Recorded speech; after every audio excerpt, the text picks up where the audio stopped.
There we go. Reconnection successful, maybe. Hello? Someone give me a shout out, please.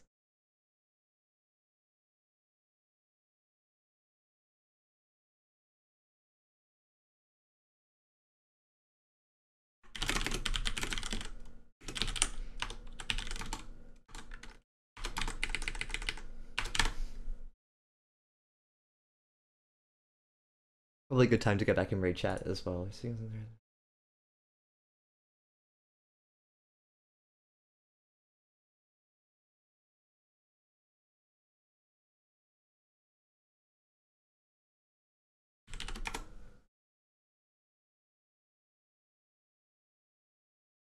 Alrighty, I think I should be alive right now. Good.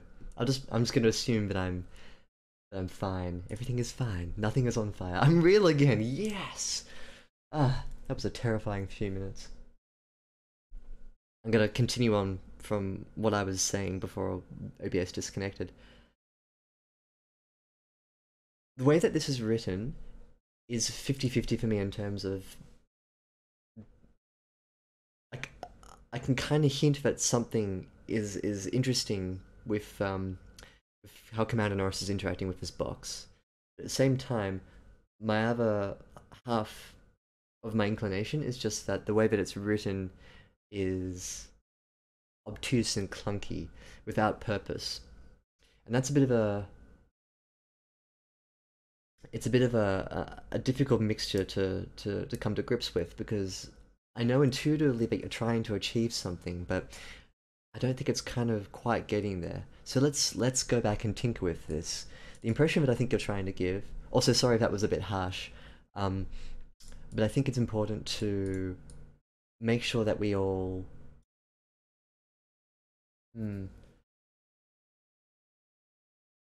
For me as a writer, I want to know that if I'm trying to intend something with my writing, that it hits the mark, and if it doesn't, then I need to change it so that it realigns with the reader's ability to get on my wavelength.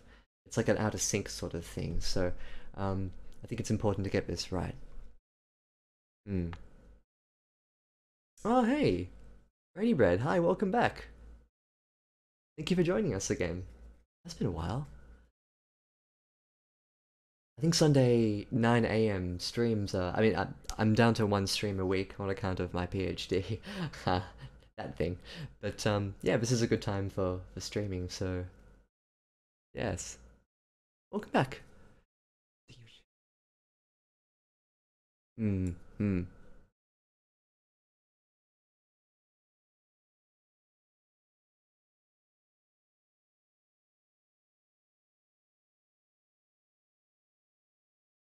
What movie are you referring to?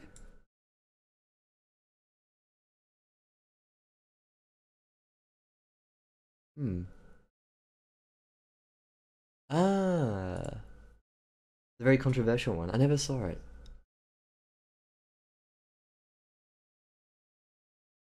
It's funny, isn't it? Like trying to pick that one time when everyone is like aligned together.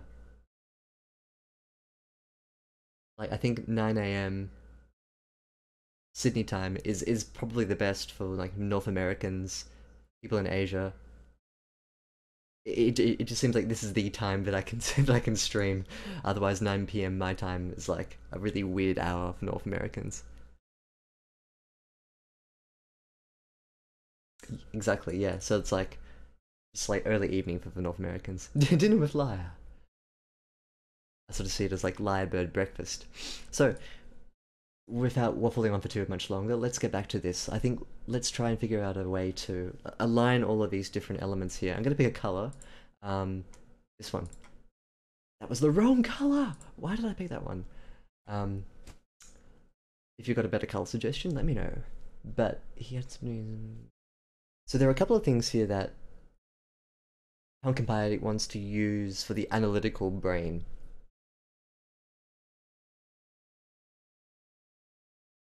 Mainly it's this, right? So we've got like 97.5. That's the right color. Oh, wow, it's just vanished. That's the wrong color.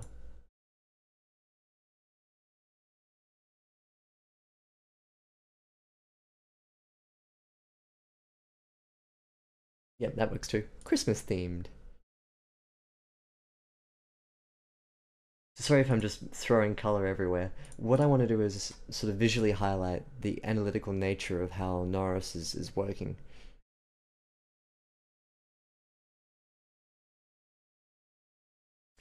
Okay, here's what I suggest doing instead. You've got everything from here onwards is this is quite this is quite heavy.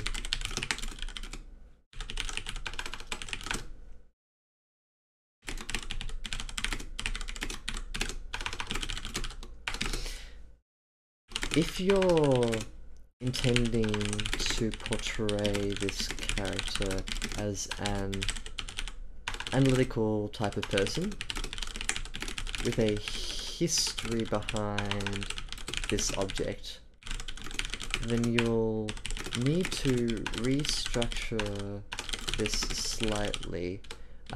What I'll do is I'll write an example of what I think could be a good fit for this type of paragraph. And of course, feel free to ignore any of this, but I think maybe more in a structural sense, this will help. So, Commander Norris is waiting for a general from far with a promise of an agent called Grim. Fine. Tells us what we need. Although this proved a long wait, as Commander Norris had found time to count the cotton swabs in a glass jar on the desk, 37 to be exact. Do we know it's a medical office? Yes, it's a doctor's office. That's right.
I don't know, imperial measurements. You guys are weird with your imperial measurements. A gallon? I know what a gallon is, but I want to be silly to prove a point. The imperial system is stupid. And gallon.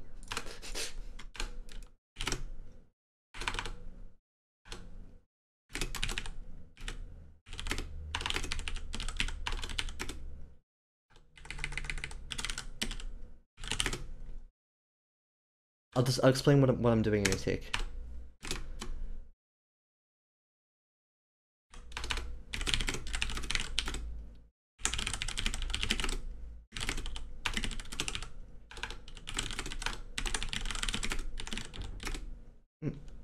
One second.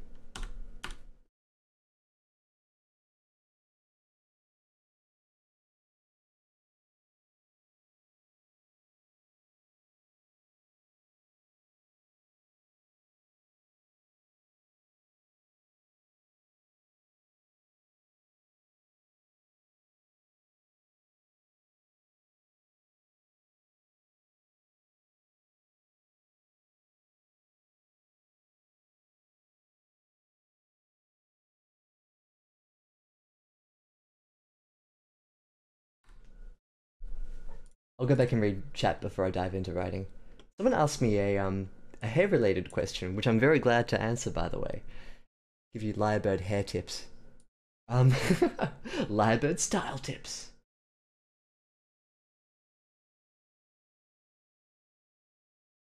Oh, except Clem's over in midnight. Well, I can't please everyone. Time zones are a bit fickle, aren't they? I can't please everyone. Hmm. Or could I? If I started streaming at 6 in the morning, that's a bit excessive for a Sunday, isn't it? Comes out. Hmm. 2 a.m. here. Oh dear. Well, I appreciate you being up at 2 a.m. and gracing my stream with the 2 a.m. sleepies. Yeah, 97.5 for red. Kind of works, doesn't it?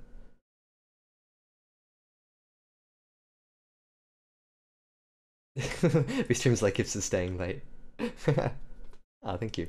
As an answer to Brady Bed's question, how do you get your hair to hold that perfect curly Q shape?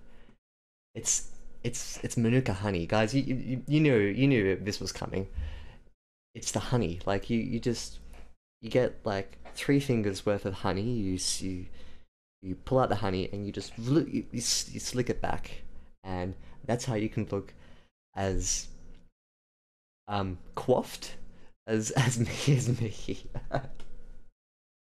About a month ago, I went to New Zealand and I brought back a cold and Manuka honey, and so for like 2 streams straight, I was just there's Lyrebird edits, but I had like a really bad sore throat, and I was plugging the honey hard. It was the Dollar Shave Club of Manuka honey.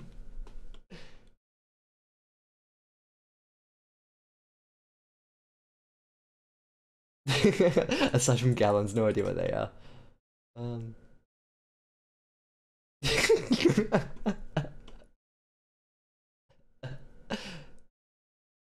Why maintain your hair when you can shave it for only $1?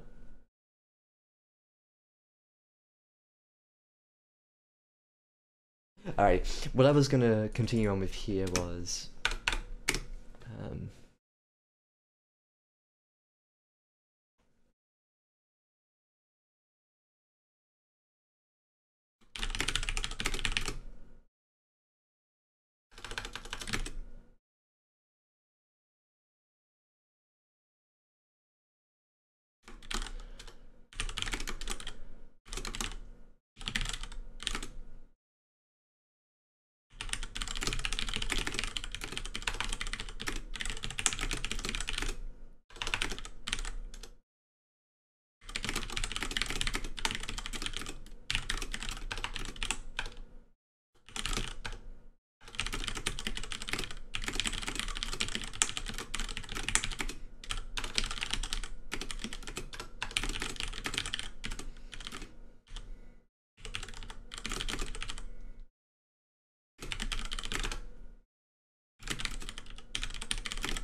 right. This is what I think you're going for now. Impressions aside, word choices aside, everything sort of pushed to one side. This is kind of what I see as the, how to put this, like the intention of what you're trying to give off. So in addition to the 37 to be exact, the 97 ceiling and floor tiles cut in half, nice detail. 17 posters line the walls, each suffering from a varying state of decay, or degree of decay, fine. But the one thing in the room that gave the commander the most concern, for which he was able to count only once, which was only able to count once, was the box. This box right here. What this does is that it turns the whole focus of the neuroticism down onto the box, whereas before, this paragraph here started off with, hey, by the way, there's some tiles in the corner. the the salient features of these sentences of these paragraphs need to be very tight. So in place of just having this throwaway description of white towels, we've instead reinforced the neuroticism of the commander and focused on the box, and then described the box. Instead of describing the commander doing things in a motion sense, he walks over, he does this, now he's looking at his hands, now he's looking at his wrists, now he's looking... So there was quite a bit of physical neuroticism, but it didn't have an object or a target, and it was very sort of difficult to think of why we were reading this, that sort of neuroticism. Whereas here, it's kind of reversed. Plywood faded label on the front face and all ribbon tied around the sides. One corner was chipped away to reveal a dark colour underneath, like a chipped tooth, betraying enamel. I've repeated chipped twice, I'm sorry. It was broken. The thing couldn't weigh more than a gallon. No, it certainly didn't. The box felt insubstantial and false in the commander's hands, grip. Too thin, wrong. The commander forced himself to sigh deep, calming his nerves, or his shot nerves. Only as he placed the box back down did he realise his hands were shaking. Well, one surefire way to fix that. He paused, flipped the lid, and withdrew a golden cigar from within. At least time, the thing inside the box wouldn't kill him immediately. So, this here, I think, is a more front-facing way to declare. It kind of spoils it in some way. You could get rid of this line, and you could just hint at the fact that this was a small victory for him. So, just cycling back for a second, why am I suggesting this instead of this? And I think it's partly because the focus of his neuroticism is very clear, whereas before, I think I was having a lot of trouble figuring out whether or not his neuroticism at the box was something that is actually an intentional thing about his character, or if it's just part of a description that was going on. The biggest thing that may have actually tripped me up was this here. There was a small patient bed in the room and sink in the corner of the room with various unwashed doctor's tools littered on top of the white towel. Full stop. And that kind of made me think that this whole paragraph was just going to be more description about where they were. So I was primed here to get more description, and when I got more description, it was about the commander, but not in a way that made physical sense. Now, I hope I kind of get my point across here. Because then at the end you can just keep this through. Oops.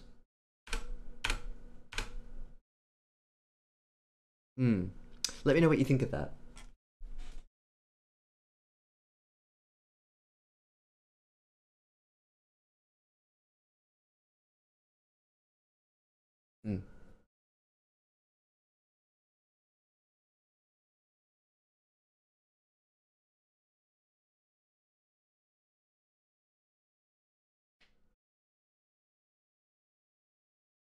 I think the thing about NaNoWriMo is that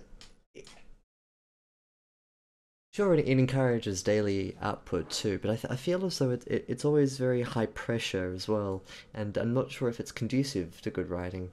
Maybe some people really like it, but you know, if we have other writing projects going on, then it's kind of like the whole year is NaNoWriMo, so sometimes it can feel a bit like that. This guy gets it. This guy who is not me. Okay, it's not me that's typing this right now. But let's say it was. Even if that's the case, I would still be inclined to agree with myself. That's true, Clem, yeah. It's very structured. And I think for a lot of people who do NaNoWriMo, who don't have that structure already in their writing habits, it's a good thing for them to get into the swing of it, so to speak. Good. I hope I got my point across here. It's not so much that I want you to write like this. It's that reconfiguring the focus of the scene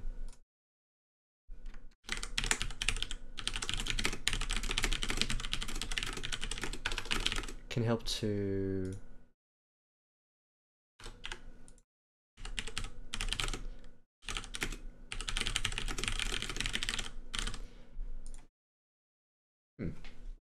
But yeah, feel free to delete all of that and just get rid of this topic sentence here. That would be okay too. And then have a little more think about how you can turn the attention away slightly from a commander and refocus it on the box. I think you've got this one. Um, there was only one poster that bothered him. He warned against smoking. Colon, it warned against smoking. That's okay. Color's picture of gum to Z or gum to K.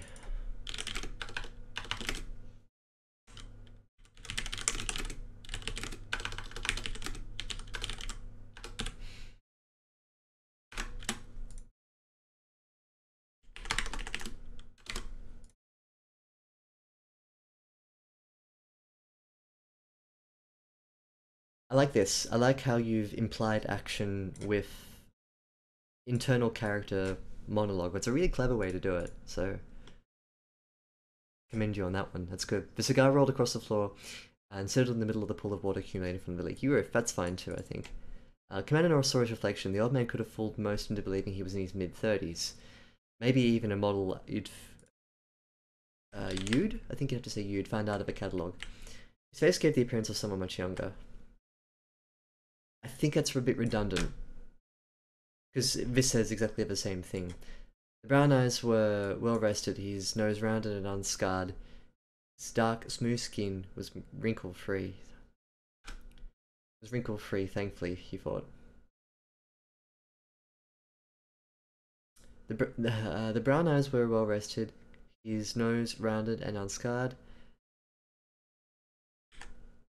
You don't need an and here, but it's commonplace to have it. Dark, smooth skin. Wrinkle-free. You can even get rid of the was.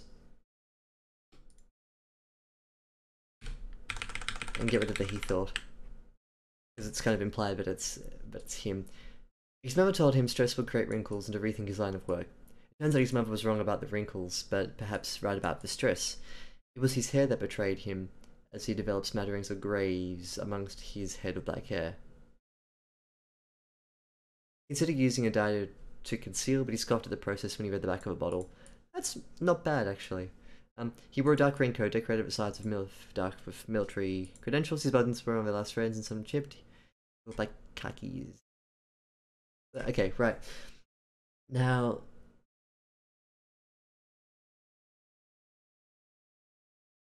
I think you can condense most of this into like general military uniform.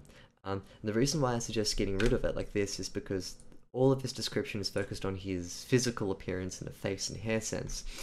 And then if you want to back out and describe his uniform, you can do it elsewhere. You can just incorporate it into the narrative. So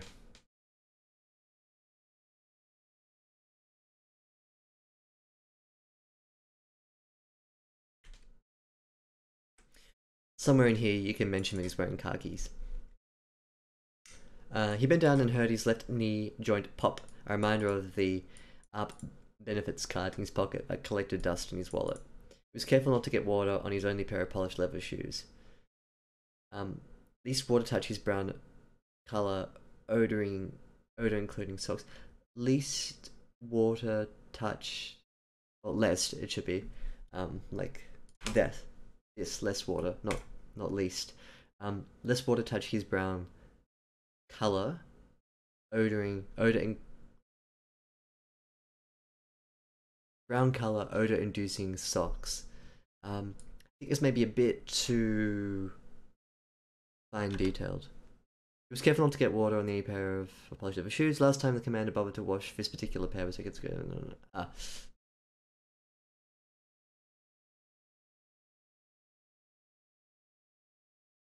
The only detail here that I think is useful is the up card, because all of this is basically he's old, plus he's wearing leather shoes, and I think I'm going to suggest cutting this because we're at a point in the story where we've established that he's old but he looks young for his age. He's got some sort of neurosis and he's analytical. Great. I want something to happen now, kind of here, but Instead, we get a bit more description that's a bit redundant. I think all of this is redundant, but this is maybe an interesting point to keep in. With one hand on his knee, he stood up again and felt winded. His body screamed at him for breaking out of his lethargic routine. Now, I'm going to read some more here and then go back and do the edits right after I consult chat. Hello, chat.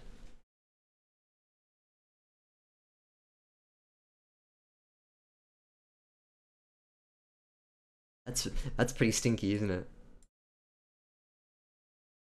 Ugh, kind of gross. Um, hmm.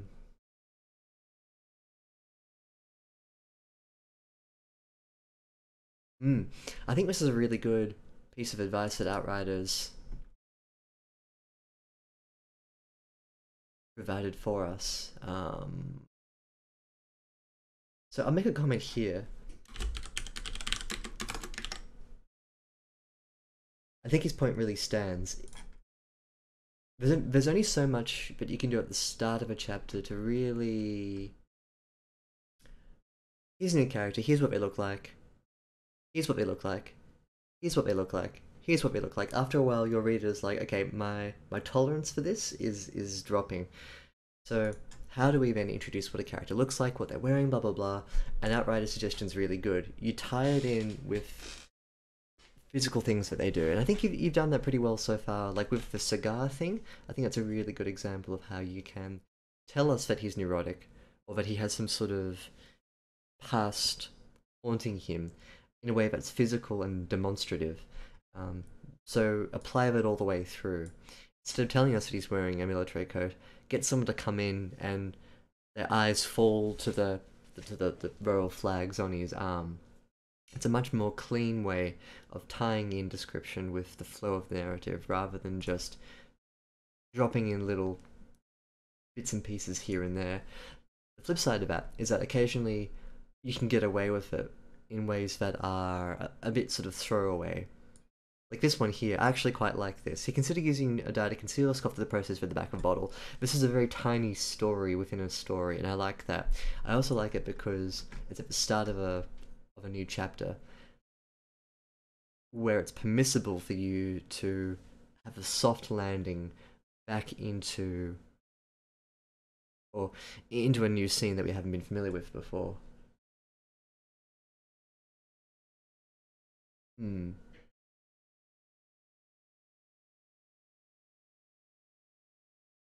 Hmm.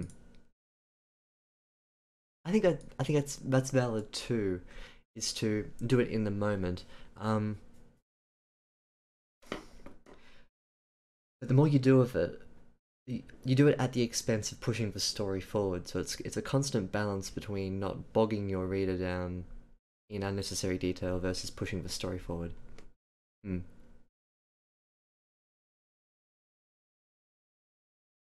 Hmm. Being repainted twice, right? Exactly. So in that sense, you can just get rid of the first declarative description. And I think because I often say you don't want to introduce an important detail out of nowhere, the whole black bag Scarface's parrot thing, but you want to sort of smooth it in. Um, you don't have to do that for common objects. So people's clothes is a really good example, or how they look. Um, unless it's very outlandish.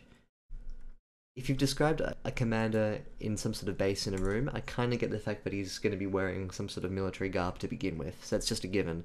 So you can get rid of this declarative description here, push it in later, and then I think your beta reader's criticism will be solved. It's like a two birds, one stone thing.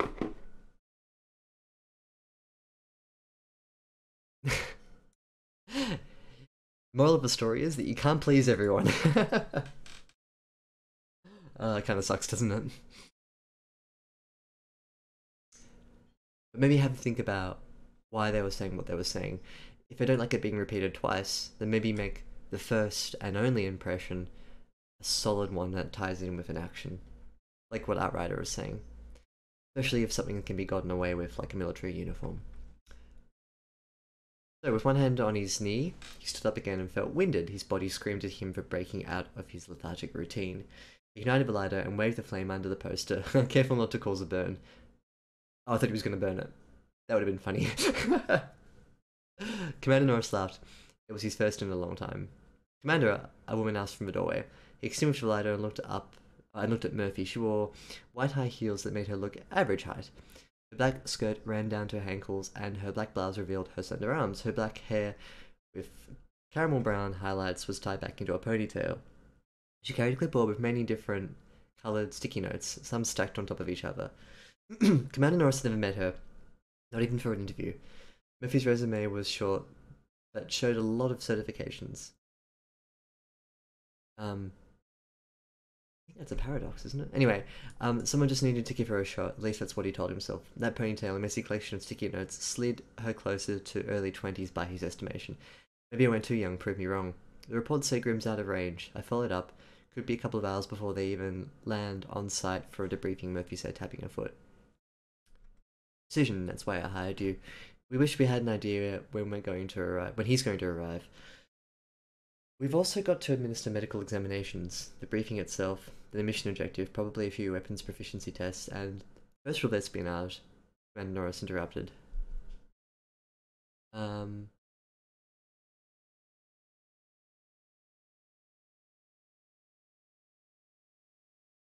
returned to his desk and grabbed another cigar. He held it to his nose, smelling its charcoal scent. When there's Cubans, take one. It gives the illusion you can maintain a conversation. Commander Norris lit his cigar. I'm sorry, Commander, Murphy said, waving a clipboard as the smoke drew close to her. I don't smoke, I never have. You shouldn't either. Oops, not a clipboard there. Commander Norris chuckled. Enjoy the process, even when you're young. This is what happens when you don't, he said, pointing the cigar to his grey hairs. Murphy coughed. Commander, I was referring to the smoke detectors, she said, pointing at the ceiling. Of course, you would notice the smoke detectors. Commander Norris took another deep drag on his cigar. He closed his eyes and savoured the flavour. Nice assonance. He felt his heartbeat slow down, relaxing. The familiar feeling was settling in. Commander Norris exhaled into the ceiling, forming a cloud of smoke. Second rule of espionage. Most Black Ops buildings don't pay bills, he coughed. First missions are always chumpy. Is this a reference to how the... It's quite clever. First mission's always jumpy. Please take the edge off. You should really try one, Commander said, holding up his cigar. Let's take this little page here.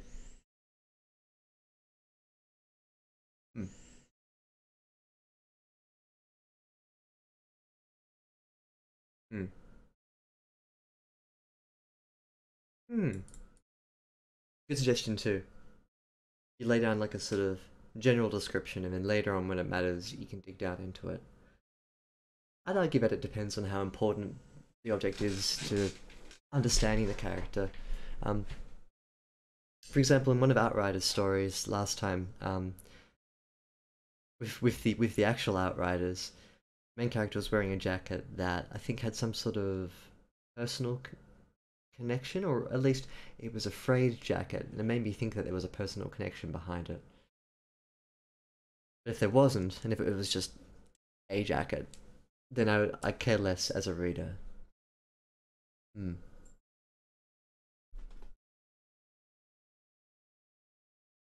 So he ignited the lighter and waved a flame under the poster, careful not to cause a burn. I kind of want him to...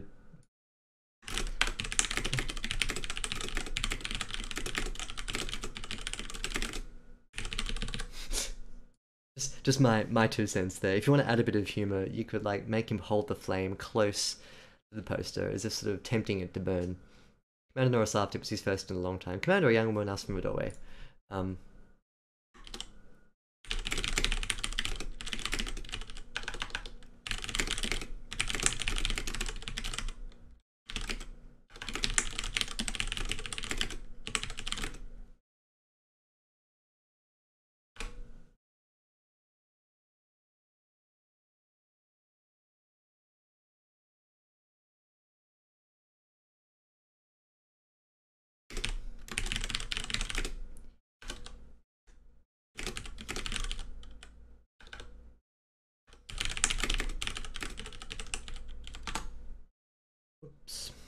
spell that right. Something like this. I don't know. From the doorway came a voice that cut into the commander's concentration like a knife.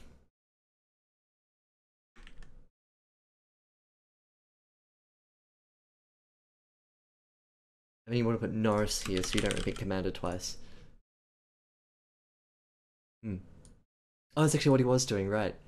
Um, Careful not to cause a burn makes me think that he's making an intention to not do what I think you think he's wanting to do. Alter it slightly. So he ignited lighter, and with the flame under the poster, tempting the tip of the flame against the paper. Something like that.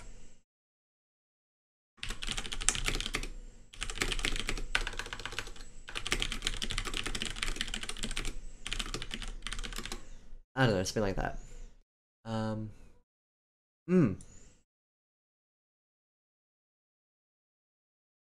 Yep. Make it obviously, but he playfully wants to burn it. Nice. Front end the dialogue tag here because so far I'm under the impression that he's in a closed room, sealed off. So to have someone just be like, "Oh hey, I'm here now," with this is a bit jarring. So from the doorway came a voice that cut into Norris's concentration like a knife. So this is like, okay, that's fine. Your reader will feel similar to what Norris is feeling. Like they're in the room with Norris and it's only Norris, and all of a sudden someone is here. And in the same way that Norris is probably going to be like, oh, so is the reader. So that's why I think you want to ease that in with a description like this, and then just whatever. It doesn't matter what she says. He extinguished the lighter and looked at Murphy. Um, the So how do you describe someone? Um,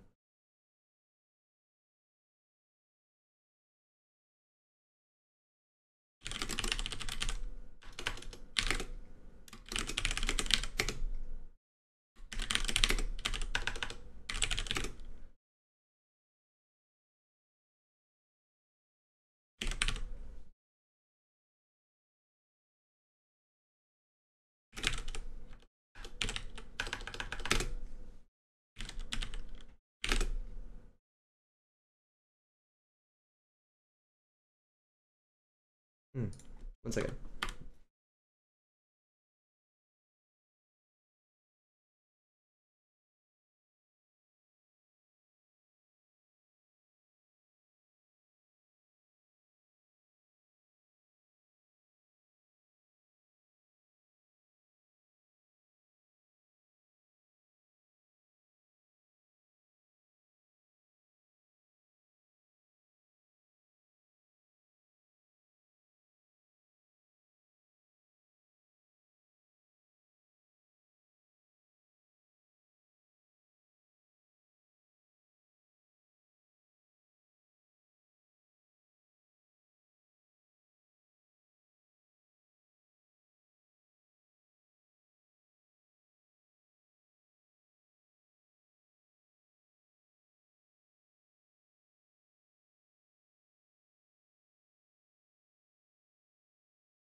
Okay, sorry about that. Thanks for waiting. I was halfway through reconfiguring that.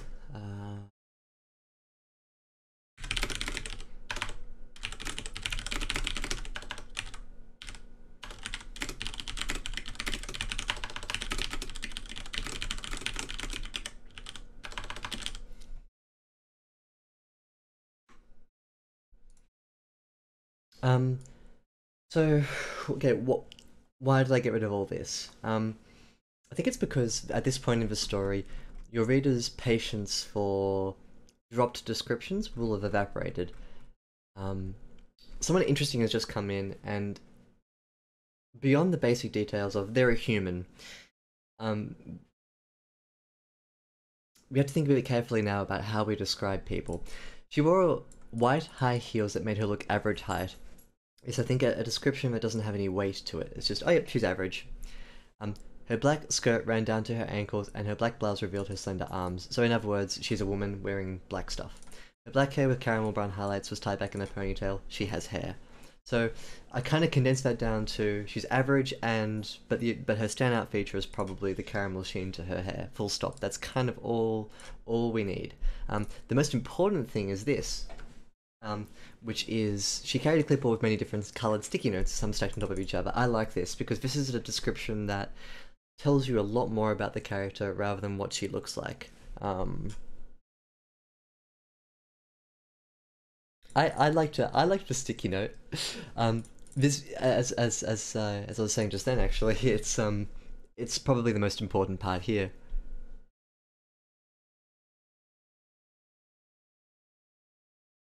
Can July describe me a character? Sort of, yeah. And that kind of shows through with, like, if you don't like doing it, then it will come through in the writing, and your reader probably won't like reading it. So, rule number one: if you don't like the way something is written, get rid of it. And think of a, I don't know, how do I do it? After a while, I got bored writing characters like this. Like when I was like a while back in my slightly earlier writing days, and I was kind of like, how do I stop writing characters like this? And I kind of condensed it down into and from the advice of other people, they were like, look, no one cares. Like they're like exactly like they're a human. Like humans are human. So then what do you describe when you have a new character walk in the room? And I think the best descriptions are often the ones that you don't expect, like the clipboard detail. Like this is infinitely better than this. I think it works better without this before it too. Great. So my advice is just to try new things and be a bit quirky with characterization. Not cringe quirky, but like quirky in the sense that it tells you something interesting about a character, like the sticky notes. Commander Norris never met her, not even for an interview. Murphy's resume was short but showed a list of certifications. This is a bit of a it's not a tautology. It contradicts. It's like it can't be both short and have lots of certifications. So Murphy's resume was it showed lots of certifications, but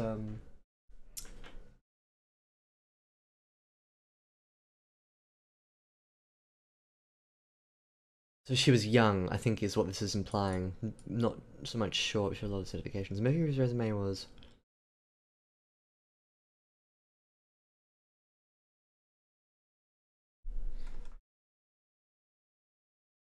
let's put a pin in this one. I don't know what to suggest. Hmm. We'll cut you all seeing to my brain. Mm, mm. Yep. Yep. 100% herringbone. One interesting line is infinitely better than vanilla descriptions. Experience was short, right? Ah, that's better. Nice. Well, work history was short. Short. Yeah, work experience was short, but yeah. Mmm. Mm. Very sage advice from the herringbone. But yeah, that's a good way to do it too. Like if you remember back to Herring's stories about Maxim and how Maxim describes other characters, you'll never catch Maxim just describing the vanilla details of someone. It's always something a bit sort of obscene or obscure. I like to think of it as you take the exaggerated details of a character. Like if you walk into a room and there's like the boss, right? Um, like you can describe bosses a whole number of different ways, but if you want to get the point across very quickly that the boss is a dick, you can kind of like wrap together a whole lot of fairly sort of like tropey, stereotypical details, and in so doing, you kind of like inflate them out a little bit. So if the boss is a bit rotund, you make that the salient feature of the description, and then you can tie it back into the emotional aspect of the boss, which is a bit judgmental, but hey, that's how humans are, and that's how writers work. Um, Someone just needed to give her a shot. At least that's what he told himself. Now this is a tell, but I like this because it it gives you an insight into Norris's thinking, and I think these kinds of tells are actually really good to throw in because the only other way you'd do this is if you had Norris like look her up and down and dismiss her, which is like a fairly good demonstration of this concept. But I kind of just want to be told it at this point, and then so we can like chop chop chop chop chop get to the point, which I think is where we need to be in this story. So because we've had so much description here, sometimes showing the detail can just weigh everything down a little bit. That's why I always like to say that show versus tell is always good, but sometimes you can just get away with a nice clean tell and move on. A ponytail and messy collection of sticky notes slid her closer to early 20s by his estimation. And this is totally fine that she has a ponytail here, but has caramel sheen here. It pops in a new detail, but it's more like a clarification than it is a new detail, so I'd say this is permissible. Any longer between the two, and it would maybe be a bit less permissible. Maybe I went too young, prove me wrong. The reports say Grimm's out of range, so I would like here, so... describe her voice. The reports say Grimm's out of range. 2 reasons. 1, you help with the characterization. 1, helps with characterization.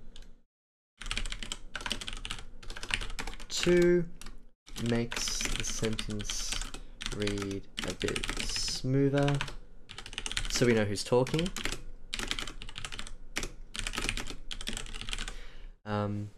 So actually there are 3 reasons.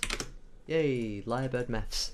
The reports say Grimm's out of range. I followed up. It would be a couple of hours before they even land on site for a debriefing. You can put tapping her foot up here at the start, but I think you should front end the dialogue.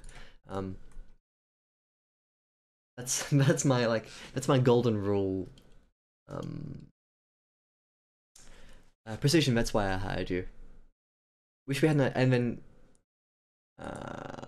you can do the same thing. Maybe put keep that structure going. I like the structure you set up. Just make it a bit clearer who's talking. Wish we had an idea when he's going to arrive. We've also got to administer medical examinations, the briefing itself, an admission directive, probably few weapons proficiency test, and the first rule of espionage. Commander Norris interrupted. Probably an ellipsis there, maybe. Or a hyphen, or... it doesn't matter. He returned to his desk and... Oh, it's his desk, is it? Oh, the desk. And grabbed another cigar. So did he already burn through... Or is he squirreling this one away to prove the point he is about to make? I can't tell because well, my impression is that like when you get the opportunity to grab a Cuban cigar, you take that Cuban cigar, but then he immediately lights it again, and I thought he was already smoking one, so maybe let's clarify something a bit later. He held to his nose, smelling its charcoal scent. When those Cubans take one, it gives the illusion that you can maintain a conversation. Commander Norris.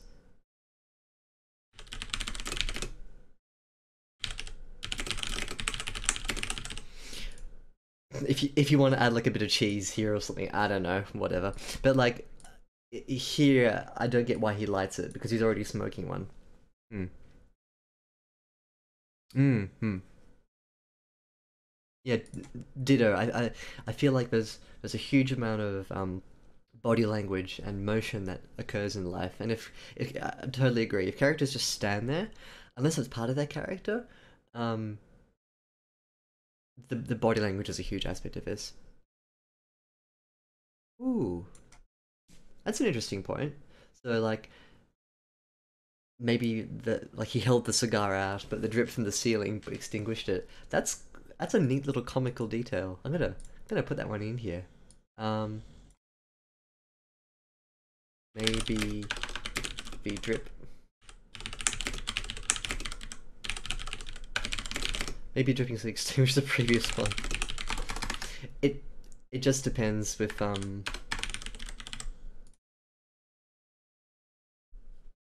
it just depends where like how humorous you want to go. Ah, interesting. Okay, you're technically right. You didn't write that he. I assumed that here he lights the cigar.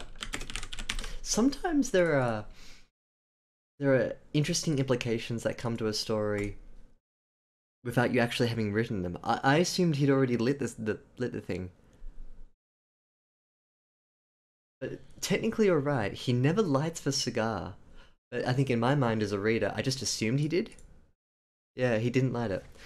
Did anyone else get the same impression? That even though it doesn't strictly say like he holds the flame tip up and lights the cigar and puffs, I just kind of assumed that he didn't. If you find a cigar, it has to be lit. Clem thought he lit it, yeah. This is the golden rule of cigars, guys. If you find one, it needs to be alight. uh, Good. So, I'm sorry, Commander Murphy said, comma, waving a clipboard as a smoke during near her. You can put this at the front. I recommend you do, but it's up to you at this point if you'd like to front the dialogue tag. I don't smoke, I never have, and you shouldn't either. Commander Norris chuckled. Enjoy the process, even when you're young. This is what happens when you don't. He said. Um, Here's a good way to clear this. He pointed to, or he pointed a cigar to his grey hairs. Sometimes you just don't need to have the tag, the motion tag, linked in with the actual dialogue. Full stop, new sentence, full stop. Outrider does this a bit, and I like the way that he does it. In some of his stories, he'll cut the dialogue and then describe the thing after it, full stop. And I like that. I think it has a nice sort of clarity, the separation between words and action. Sometimes it's not as good to do that, but I think this is one of those times where it is. What's the process? Yeah, I'm like 60% there with what the process is. But I think now that TTLACC's asked it outright, I might go back and make a note about not really knowing. For me, I kind of just assumed it's like sit back and enjoy the ride kind of thing.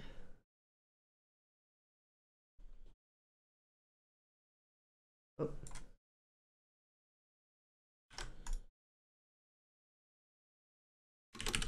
like a sit back and enjoy the ride kind of thing. Just yeah, a bit of process there. Oh, maybe it's a mobile thing. I'm not sure. Oh, words right out of my mouth. Although I think you might have typed that and pressed enter before I. I swear I didn't see it. I swear I didn't see that. Okay. Yeah. So maybe just sit back and enjoy the ride as an idiom would work better. Huh. That's strange. It just means you have to sit tight and watch the whole thing again. You can also go back to YouTube as well. All the videos are there.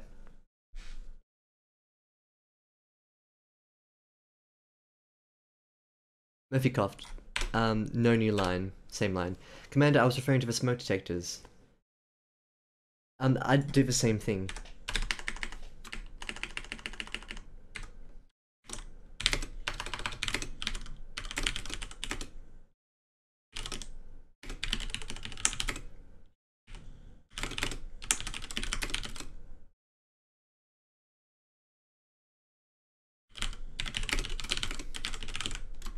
Something like that, for instance, maybe.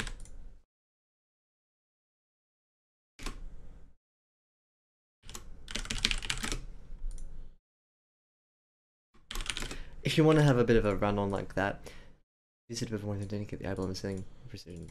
No, I don't like that. But yeah, something like that maybe would work.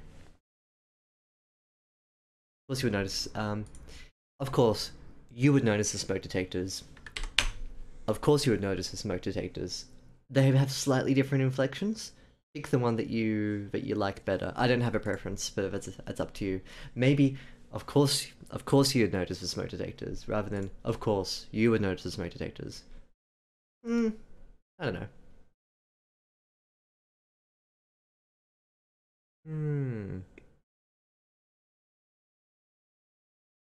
Being in the moment. That might be a good way to phrase it then.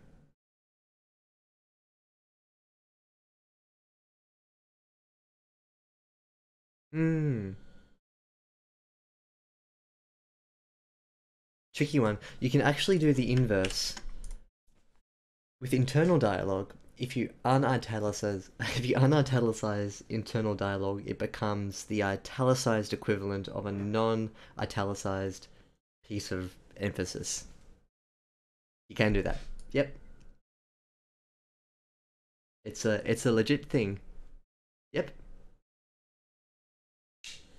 Sure can. A bit weird, but I've seen it done before.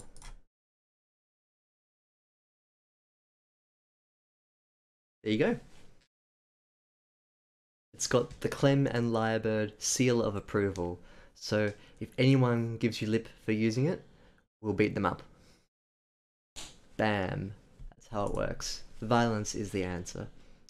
Commander Norris took another deep drag on his cigar. He closed his eyes and savored the flavor. I like savor the flavor. It's got a sort of jingle vibe to it. He felt his heartbeat slow down and relaxing. This is fine because using it as a verb, not as like a relaxing massage or something. The familiar feeling was settling in. Commander Norris exhaled into the ceiling, forming a cloud of smoke.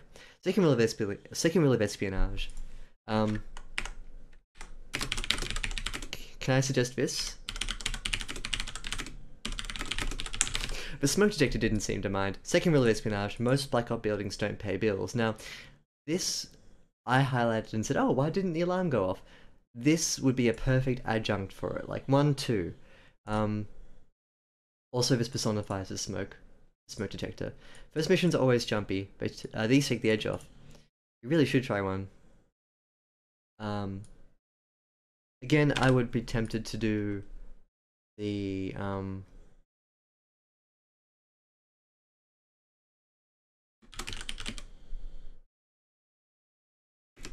something like wiggle the cigar between his fingers.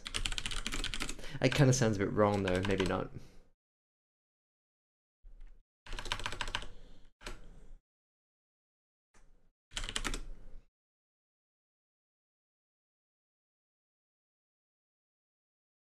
Or even just get rid of it. Up to you. You don't want to repeat dialogue description with a full stop too much. Your reader will get bored with the structure. So you sort of had to mix it up a little bit. Murphy rolled her eyes and continued. Is it true what the files say about him?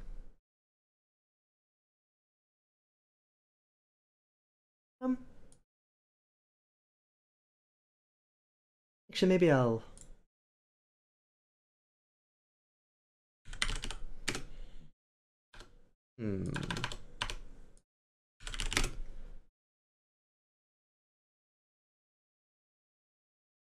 Yeah.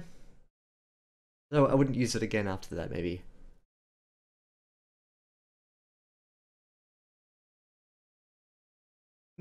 Yeah, it sounds like it has like a veneer of authority to it. No one look up. No one look it up. It's just, it's just true, okay? Snapping to a Slim Jim. I feel like I'm being advertised to. But you know who'd never advertised to you? Lyrebird Edits. Proudly sponsored by the Dollar Shave Club. Do you find that, like, your stubble is really itchy? Maybe it's because your blade is old and crappy. If only there was a way to have just, like, a razor delivered to your inbox every month. That's what Squarespace offers. It's the convenience of knowing that your website is up 24 hours, 7 days a week, with Cloudflare protection too for anti-DDoS activity. It's really useful. And also good to know that you can stream all of anime in just one centralized place as well. That's why I like Crunchyroll. You know, it's a really sort of nice centralized service with a good like, balance between diversity of anime, but also just really high quality streaming. So, um, yeah, I often use a bit of a Squarespace just to like get a nice clean shave. Up, like I was trying to like, you can kind of hear the stubble. Anyway, whatever. Advertising for No Shave November. We call it Movember here in the States. Wait, hang on a second. I'm not American. Did I just say the States? Ah, I meant the country that I live in, not the States. I don't live in the States. I live in this. Ah, here in the United States of America, where I live. What's going on with my brain?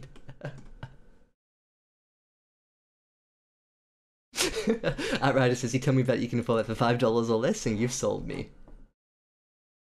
Hello, Sekoj. Hi. Welcome to the stream. Welcome back. We do have states. This is true.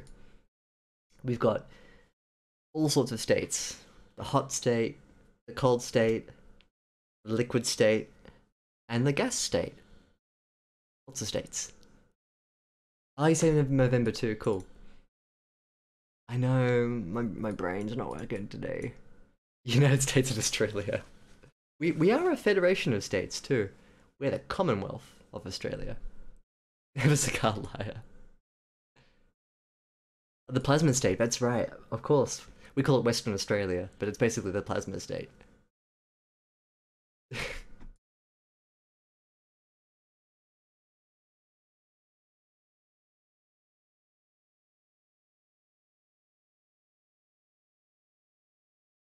Let's go from here and read on. Um, um, I think they have slightly different rules and regulations. For example, there are rules about pornography and fireworks that apply to states but don't apply to territories. And I think there's some sort of constitutional thing about a territory as well. Some really weird kind of rules. Really weird rules. Hmm. We should look that up. I feel like we should know this. Porn and fireworks, all the good stuff. Just not together. That sounds kind of painful. Pornography fireworks is my new band name. I volunteer as production on this. Let's do this. Let's get in on it. That's a good question. I don't really know what a county is actually, like what the Australian equivalent is.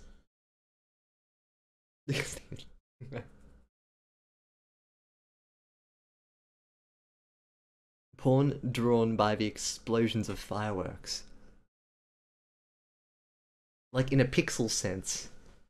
Wow. You need a lot of fireworks. That'd be very bright. You do rap track for us. Can I?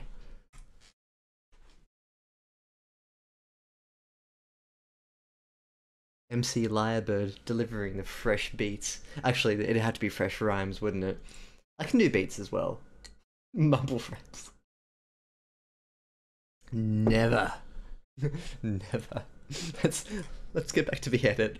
Murphy rolled her eyes and continued. Is it true what the files say about him? Probably not. Some intern probably writes a bunch of those. They've written to curry favours with someone above. Hell, even my file is probably stacked with lies, just how the business goes. What do you think about him? But he walked away because he didn't smoke enough of these. Relax. Groomer's a professional. We just need to get him up to speed is all.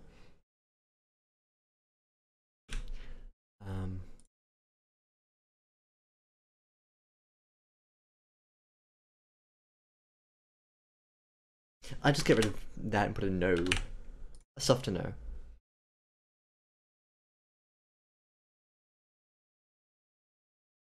We just need to get him up to speed is all. What about you? What about me? Are you ready for this? She walked over to the desk, picking up a cigar, and then sitting it back down and spinning it on the table. Once the mission wraps up, I'll head home and recharge. Maybe take a vacation. You don't have to worry about me. Whereabouts are you thinking about vacationing to?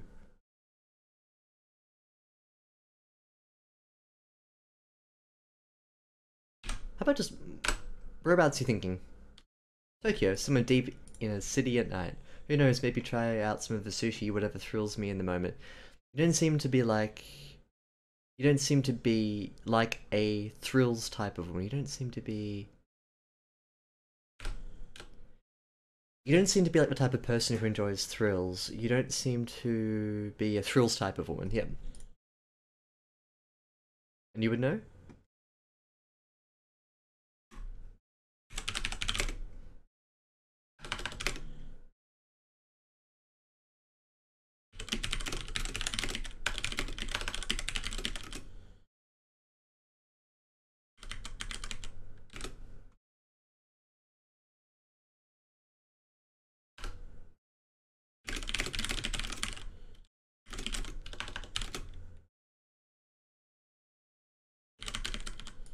Something like this, for instance. You can end it with a bit of body language. I recommend ending with body language because it will...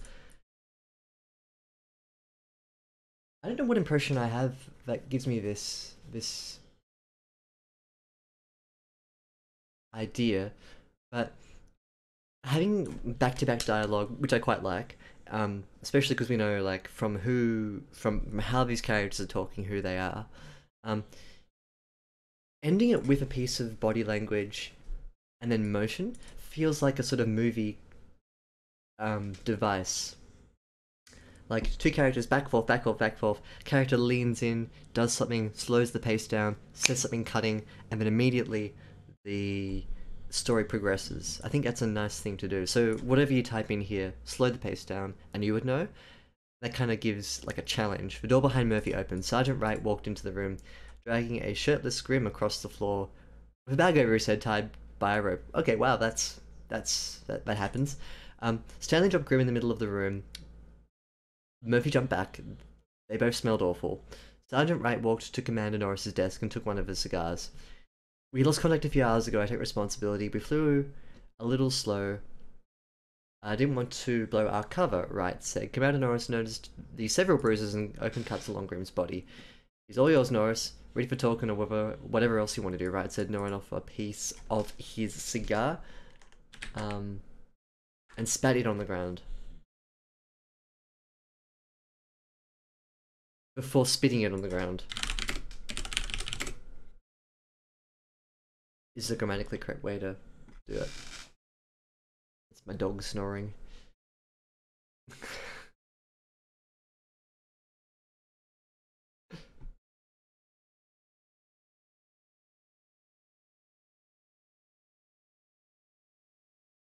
Deal was for you to retrieve Grim for an operation. What's the matter with you? Murphy shouted at Wright. Not to worry, honey. These bruises will heal up in a few days. Believe me, I know a thing or two about this business, he said, winking at Murphy. Ugh. Getting a vibe from this guy. I expect me and my crew to be paid in full soon, he said.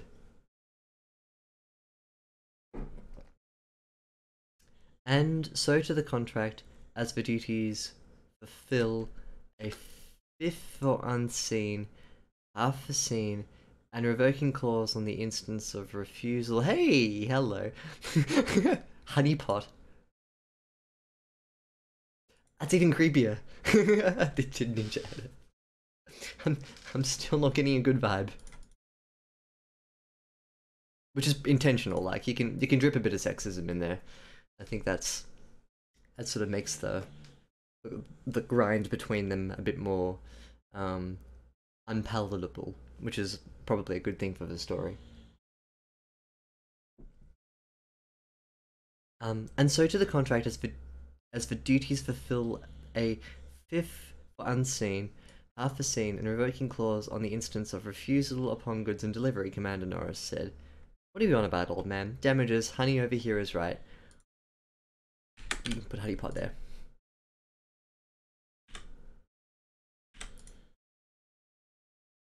Contract stated agreement to be handed over, not damaged. You're welcome for the cigar. Right back to where his hands up.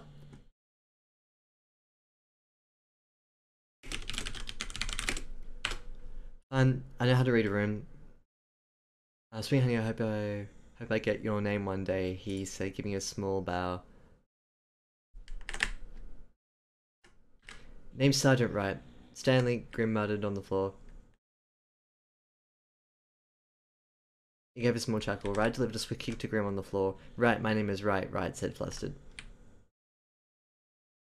Not interested, Stanley, Murphy said.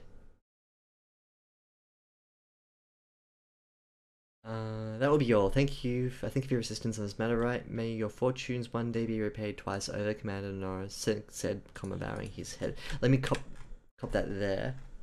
Cut that there, that's what I meant to say. It's like a thrills type of woman. Okay, here. So I think this is quite quick.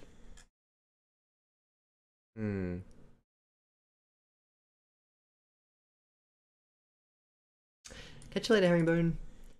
I think the wink is implying like a general kind of sleaziness. That's my impression.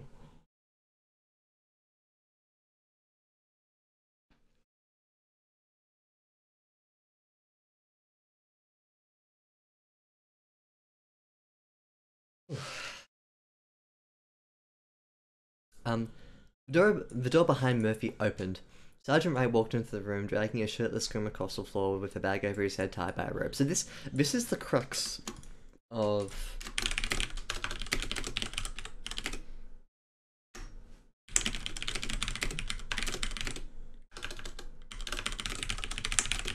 in some ways, the unceremonious nature of this is really nice. Like, he just, blip, he comes in, plops him on the floor. However, I feel like you need to expand this out. This is 100% the moment to expand out into one or two more sentences of detail. You can describe, like, right, kicking the door. Well, you don't want to kicking the door open, but like struggling with something over his shoulder. What's that over his shoulder? Why, it's the very person that they've been waiting for. Like, slow the pace down first and foremost. Give us the satisfaction of meeting Grim.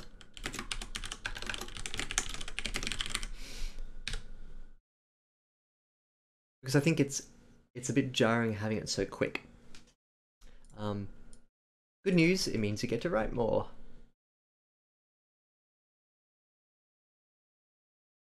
Am I? Oh, serious? yes, I am. Wow, okay. I better go and finish this then. Wright walked over to Commander Norris and placed a key on his desk. I think it should be the desk, not his desk. Keep it consistent because I changed it once before from his to thee. Wright gave one last look at Grim and smirked. As he exited the room, he gave Murphy another wink and slammed the door behind him. Oh, that's the second wink.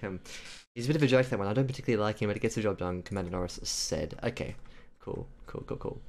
I want to take a short break, like a 4 or 5 minutes, just to stretch up. Be back soon, okay?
All right.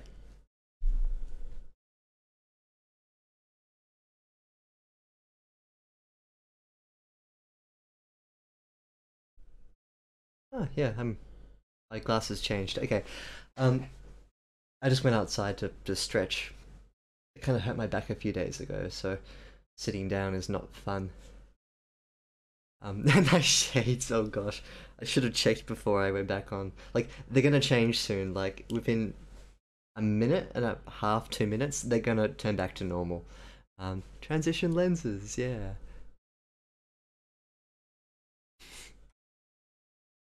Thank you. I don't look awful with these on. Yay.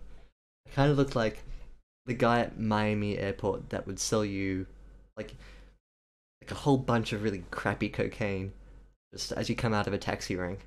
I need like a really thin moustache or something, but I reckon I could pull off that look really well. And transition lenses, what is this wizardry?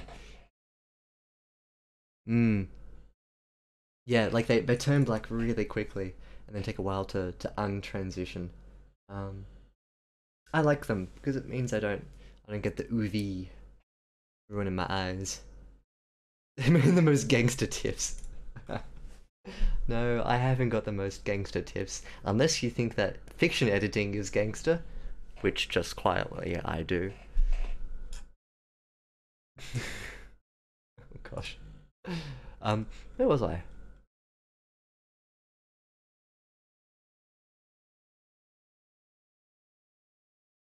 Right. So in addition to like extending this out a little bit and making it a bit more impactful, I think that's the thing it's missing. Yeah, you see, they're getting lighter, lighter. Sergeant Dropper in the middle of the room. Murphy jumped back. They both smelled awful. Sergeant Wright walked to Commander Norris's desk and took one of the cigs. Ciggies. Stanley dropped Grim in the middle of the room.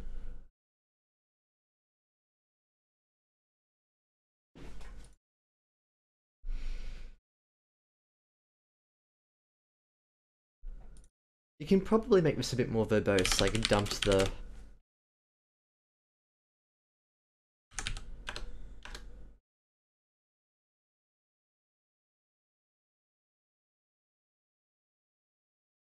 Hmm.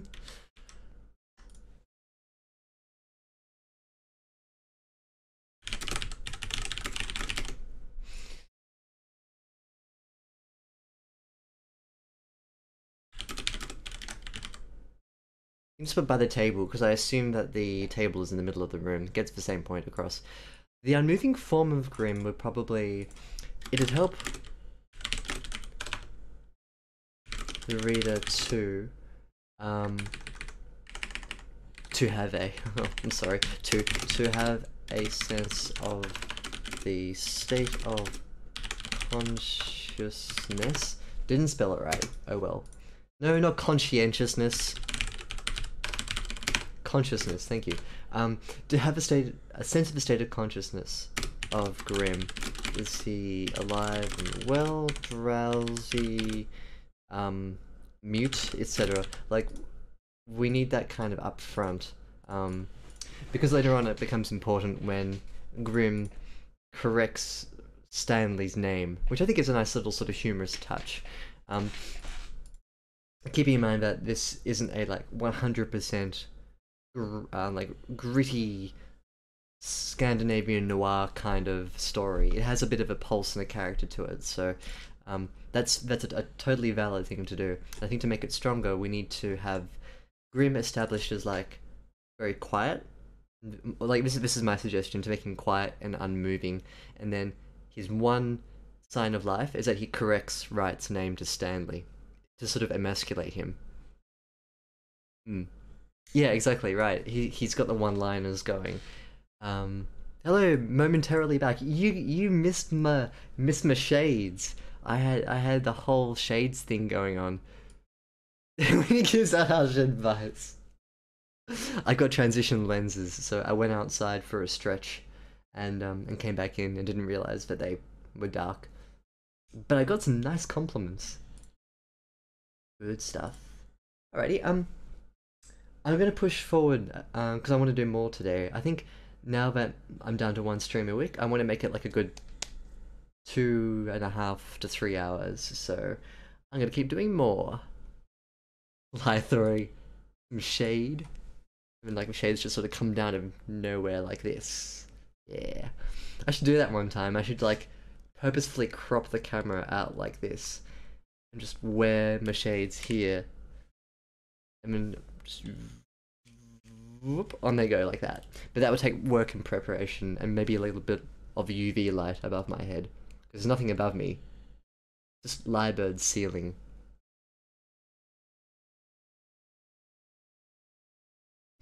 That wasn't very exciting, was it? Good. An even more flamboyant shirt. We can only get so flamboyant though. Yes, good. I can imagine that. Like just a shake and down they come. We need a fog machine. Have you been deserving enough to witness my beautiful carpet? You know, I don't think so. I think you've got to earn the carpet. I don't just give my carpet away for free. You've got to work to it. It has been a while. If you're good, I'll show you. Maybe not this stream. Donate for carpet. Give me some of them the Twitch bits, and I'll show you my carpet. It's not. It's maybe it's a bit filthy. I don't know. You've never seen the carpet, Clem? Oh, okay. Well, maybe I should show it. Not now. Not now. A bit later.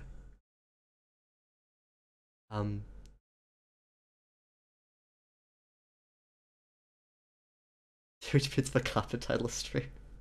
It sounds like it's against policy terms. It sounds a bit awful, doesn't it? We lost contact a few hours ago, took responsibility. We flew a little slow, don't want to blow our cover, right said. Between...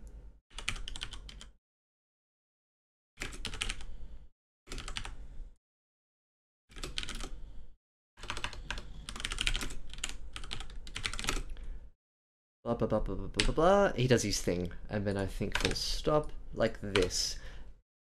Maybe that works a bit better. Maybe you like that. Commander Norris noticed several bruises and open cuts along Grimm's body. So here's a good opportunity to... So before... Establish before what dress state Grimm is in. I think he's probably in his... So you've already done that. Dragging a shirtless Grimm. Okay, cool. So then ignore what I said, because that's... Open cuts along Grimm's chest. Maybe make it a bit more specific to where it is. It's all yours, Norris. Ready for talking or whatever else you want to do. Right said, gnawing off a piece of his cigar before spitting it on the ground. The deal was for you to retrieve Grimm for an operation. What's the matter with you? Murphy shouted it right. I didn't know who was talking until the end, so Murphy shouted it right. Deal blah blah blah blah blah, like that. Not to worry, honeypot. Ugh. I bought a bit of body language here.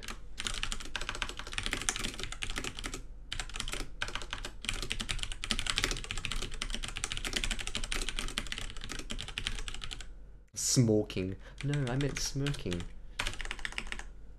Something like that. Not to worry, honey. Bobby's bruises will heal up in a few days. Believe me, I know a thing or two about bruises. About this business, he said, winking at Murphy. I expect me and my crew to be paid in full soon. We can get rid of he said because we know he's talking.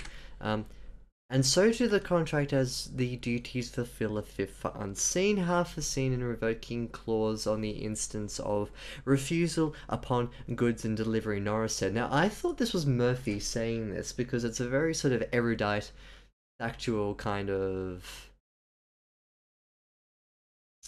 clunky, legalistic, jargony way of talking, and I thought that fit Murphy's character beautifully. Commander Norris said, "This is the trouble with back-ending dialogue tags, is that you got Murphy, right, someone who I think is talking like Murphy, oh wait, Commander Norris." So you have to be careful about voice and continuation of back and forth between characters. Nothing good comes of back-ending the dialogue in this instance. But then you want to be careful about not breaking up description, dialogue, description, dialogue, description, dialogue. So have a think about how you want to implement Commander Norris here. Or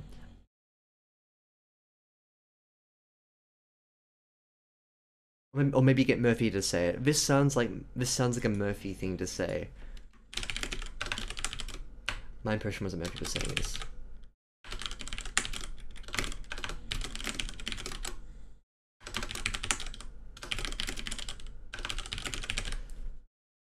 Right up until the point where we figured out that she wasn't. So I'll keep that in. Get rid of that too, but I still don't like that.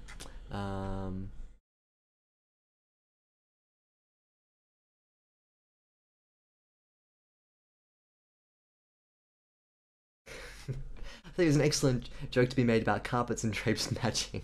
It sort of lends itself to it, doesn't it? It was the joke about my my shirt being like a Las Vegas carpet. So I really hope the curtains, the carpets and the drapes don't match. Also, welcome to the stream. Hello. We're dealing with PumpkinPieAddict's story today, and I think we're just about to finish with this chapter, but we're going to push on to chapter 4 in a few minutes' time. So yes, welcome to the stream. Oh yeah, that is... Yep, definitely time to sleep. But thanks for joining me, Glenn. Thanks for joining us. Always good to have you in the chat. But yes, definitely go sleep. This is the second time that you're going herring. But good to have you here too.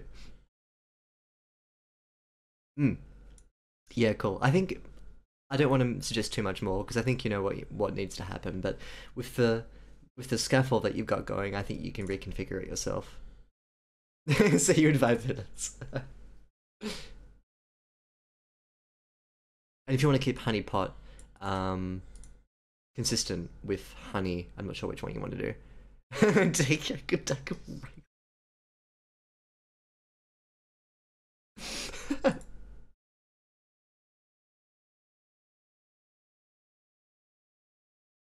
What do you want about, old man? Damages. Honeypot over here is right, Commander Norris said, comma, cocking towards Murphy. The contract stated Graham be handed over, not damaged. You're welcome for the cigar. Right back to wave his hands up and surrender. Fine. I know how to read a room. Sweet Honeypot, I hope I get your name one day, he said, comma, giving you a small bow. Name's Sergeant Wright. Now, here, from the floor...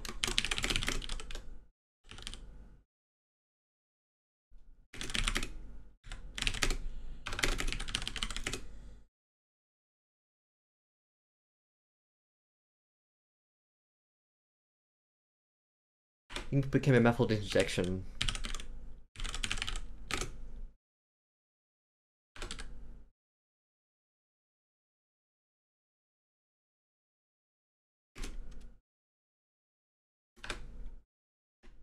Put it in italics to emphasize that it's not going to be on his nerves. Right, just deliver this week on the floor.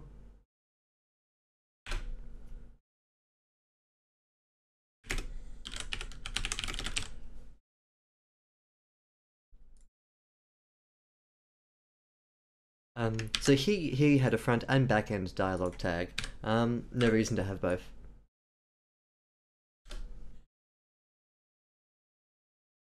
Not interested, Stanley, Murphy said. And then you can put that in italics. No, not underlined, italicized. That'll be all. I thank you for your assistance with this matter, right? May your fortunes one day be repaid twice over, Commander Norris said, comma bowing. He said, Wright walked over to Commander Norris and placed a key on the desk. Wright gave one last look at Grimm and smirked. As he exited the room, he gave Murphy another wink and slammed the door behind him. No, you got two anothers here. Another wink. One, oh no, you haven't. One last and another. That's all good. Bit of a joke, that one. I don't particularly like him when he gets a job done, Commander Norris said.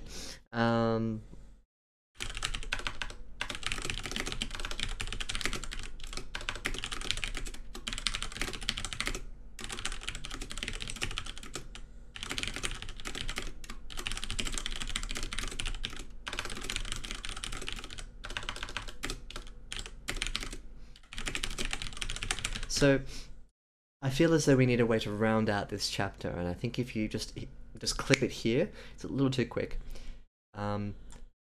Get Murphy to exit, leave Norris by himself, maybe return to his neuroticism around the box that was on the table, and then cut it out. New chapter. I think that would be a cleaner way to solve the end of that chapter there. Exactly, yeah. Or maybe Norris offers her a cigar a second time. Great suggestion from TTLACC. Yeah, really good. Something to relay the to sort of hark back to what was established in the scene. Hark back to what was for ideas. Like TTLACC then suggests. That's a good one. Something that has prominence in the scene before. Okay, let's go into chapter 4. Like mentalities. 61 hours until the deadline. Organ Consuel was the slimy piece of rotten meat that hugged the front of his face by the plastic bag. During the hours of darkness under the bag, Sergeant Wright and his people played various torture games with him to pass the time during the long flight. Grimm's brain demanded rest, a shut-off from all the pain he endured, but he focused on the stench of the meat to keep him awake. Grimm guessed the meat was salmon, months-old salmon. Grimm was barefoot and on his knees. He felt the cold from the floor. But Sergeant Wright's painful kick preoccupied him. He gasped for air, his mouth inviting the rotting meat inside his body, as he did best to reconcile with the pain. It wasn't the only pain he felt. The handcuffs on his hand were 2 sizes too small. Sergeant Wright made sure of that. Every so often he tried to jiggle the handcuffs, but he felt them cutting deeper into his wrists with each attempt. Right then, not much time to waste. We gotta catch you up to speed, Commander Norris said. Excuse me? Grimm heard 3 beeps and some shuffling of papers. He groaned and shook his handcuffs again. Alright, probably should take care of that, Commander Norris said, walking closer to Grimm.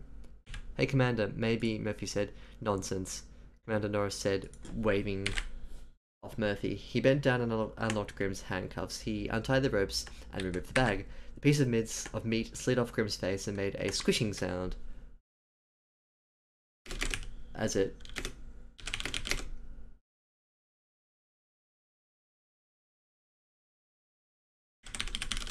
They're in a plane, right?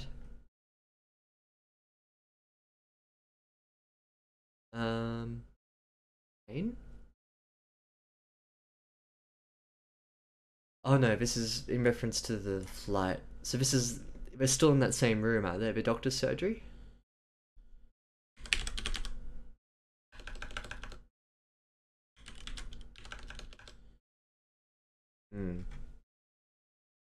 Tolkien's like Monopoly. When have you ever got to work in a time? What a groom to be tied by the leg of the... Tied by the leg to the ground. I haven't turned it right in yet. Ooh, good spotting, TTLACC, with the time. 60 hours.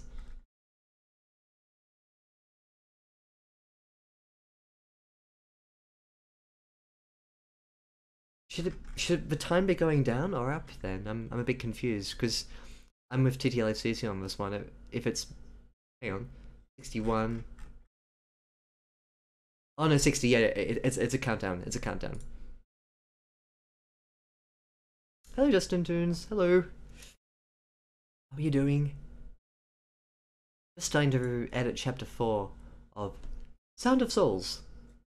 Grim Dreams by PumpkinPieAddict. One thing I'll suggest here, Organ Could Smell was the slimy piece of rotten meat that hugged the front of his face by the plastic bag. You could really elaborate on this too, like the smell...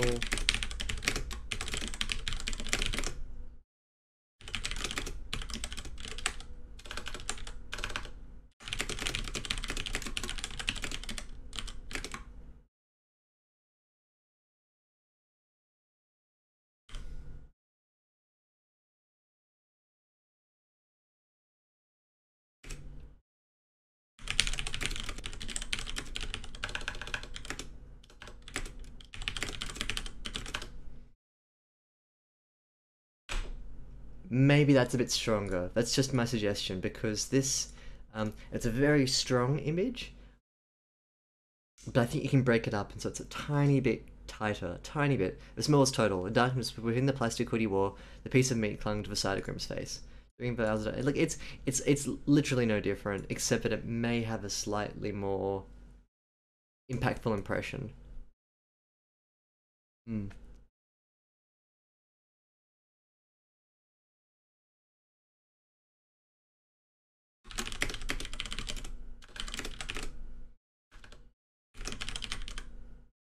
I was expecting like a sort of Polaroid to this throwback. So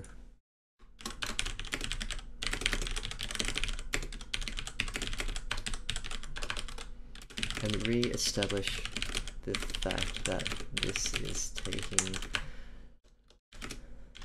place in the doctor's room.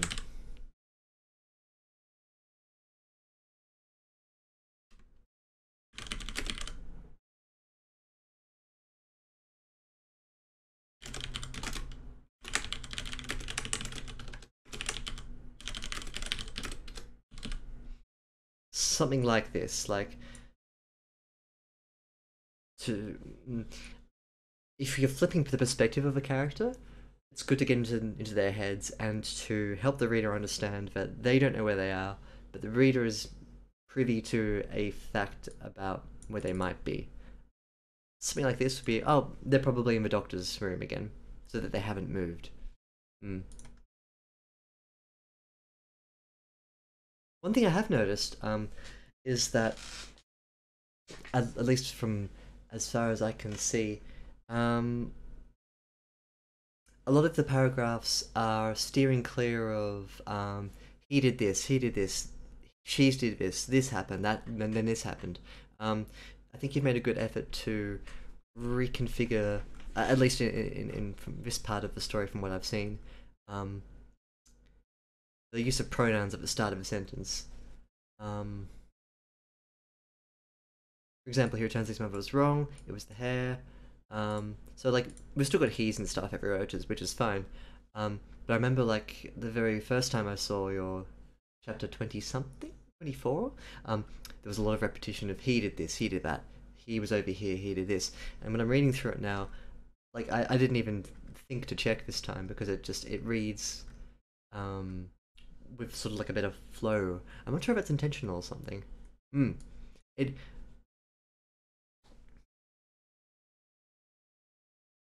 I think because I haven't noticed it, that's a good indication too that whatever smoothing you've been doing, yeah, good. That's good to see. Um,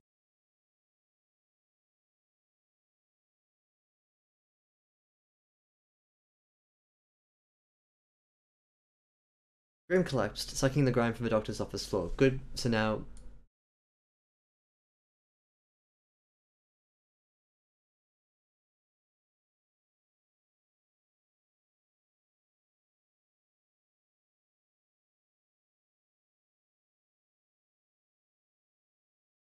trying to think of how to work this together. Same paragraph. The piece of meat, the piece of meat slid off Grim's face and made a squishing sound as it hit the doctor's office floor. It's a bit clunky. Grim collapsed, sucking the grime from the doctor's office floor. Before you just had squishing sound.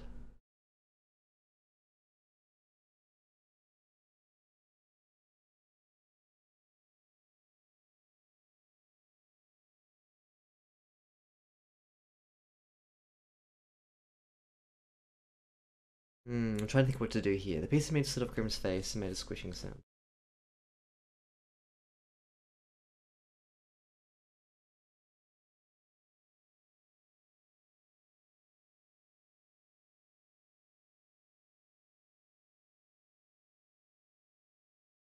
I'll put a pin in this and come back to it. The light was too much. It's not a hard fix. I'm just trying to think of what would work better.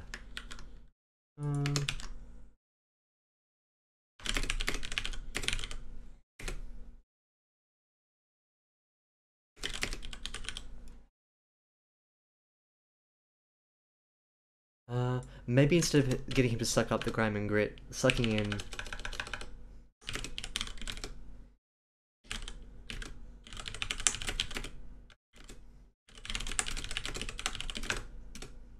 and then have a negative conjunction to start the sentence, but... Ooh. Ah. But the light was too much to look at, and his vision was blurred. He closed his eyes and just breathed. Commander Norris walked back to his desk, swinging a key with his finger. You should be free now. Well, more free than you were a few hours ago. How do you feel? 3 sentences here.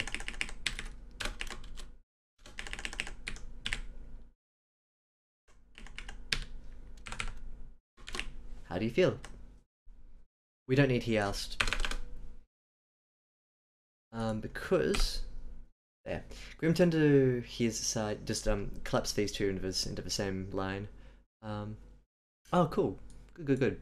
Yeah, it pays off in spades when you repolish a story like that, because it makes it a lot more readable. It's a bit of a pain to get done, but it elevates the quality of the story a lot. And it's a very simple fix to do as well. Easier said than done, of course. You have to go through and work through the whole story again. But yeah. Grim turned to his side and crawled his way on all fours to the nearest corner.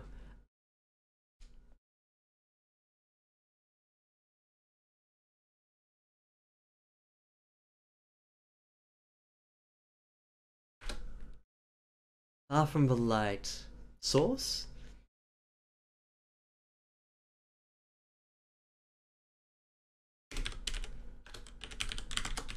Like a big lamp or something. Now comfortable enough to open both his eyes, he saw his wrist dark red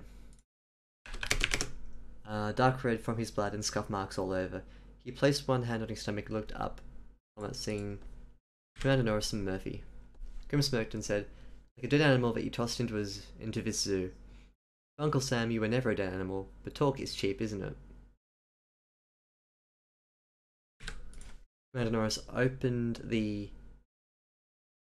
Commander Norris closed the open briefcase. He pressed his fingertip against it 3 times and said out loud, Franklin. The briefcase opened from its side slot. Commander Norris thumbed through a stack of folders. Where's hurting?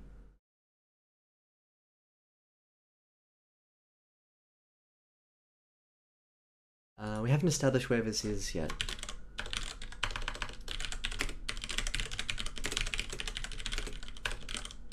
So, easy fix, you just, Commander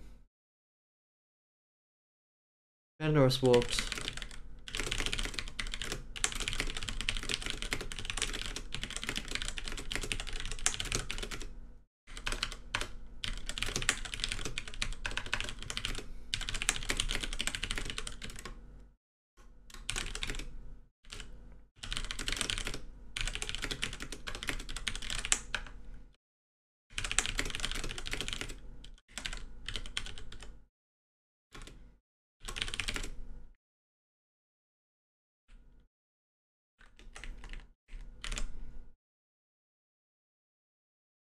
but like, you have to reconfigure how this works with the secret slot.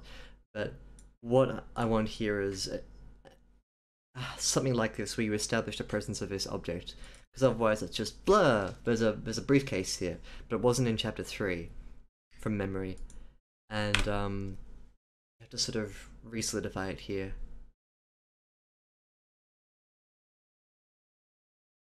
Good. I might go to the end of this page and call that a stream.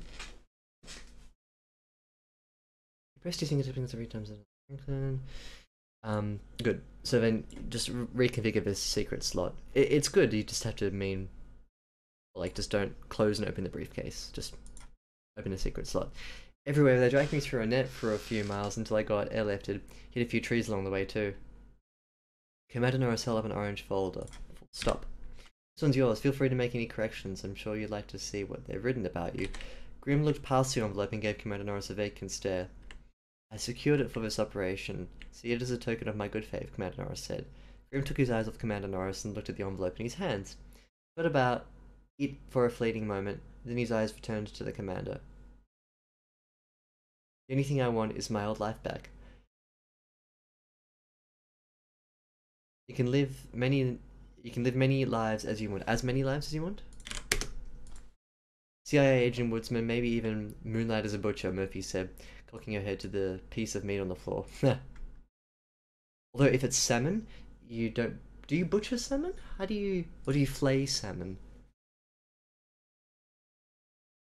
Is someone... No, I think a fishmonger is different from a butcher. I don't think you can say butcher, can you? Do you get something from a butcher? Huh. Do I get my salmon from a butcher?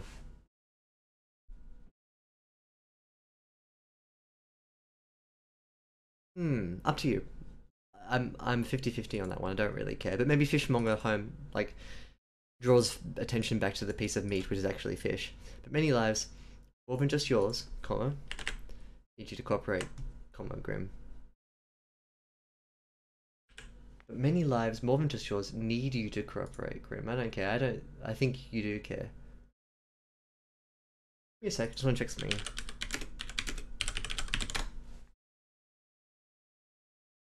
Yeah. Oh, yeah, it says unless I know it has no meaning. Nice. That's the impression I got. Feel free to do whatever. Blech. Gross.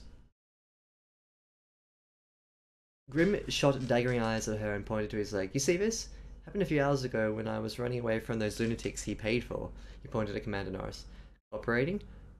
Time for that ended when you broke down my front door. I didn't ask to be woken up in the middle of the night, beaten and then dropped off in handcuffs. That's not what I heard, Murphy said. I heard he gave a bull rope fight. I heard he gave the bull rope unit a good fight. 2 people suffered temporary hearing loss. Now isn't that interesting? I think it is. How does that happen? A man in the woods with no access to weaponry, just happens to have traps at a moment's notice set up for. Just happens to have traps that I reconfigure that to be just happens to have traps lying around.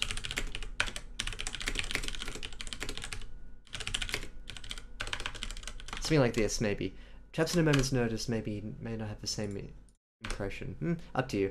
But there's more to this story, isn't there? Non-lethal traps. Another list item. Ellipsis. You could have run away earlier. Tell me, were you really retired? Or just itching to get into your next fight? Grim didn't answer.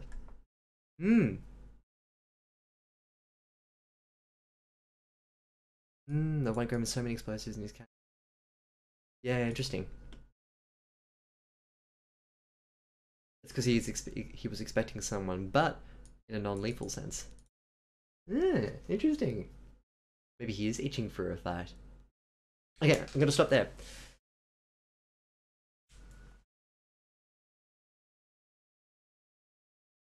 Good. I'm impressed with how smooth these 2 chapters feel. I like how the ideas are a lot more sort of conducive with each other. Whereas before, I think it was sometimes felt like a collection of just details thrown in and lots of character descriptions. I feel like this has a more sort of unified pulse to it. Like there's an understanding to what the chapter's about. There's an understanding to how the characters work, how they move, why they do things.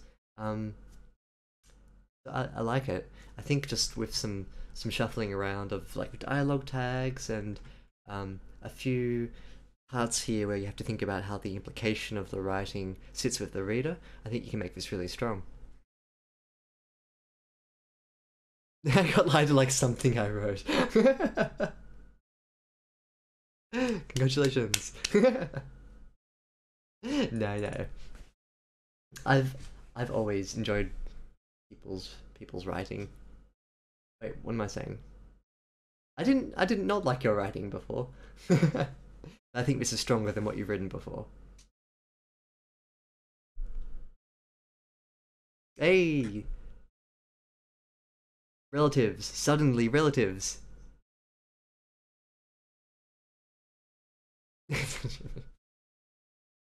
I did not like your writing before.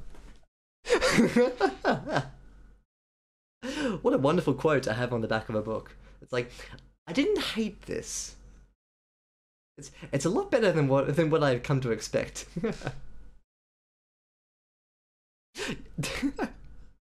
That's what I thought at first as well. TTLACC. It's like, hey, so congratulations, Outrider, you're pregnant. Yay!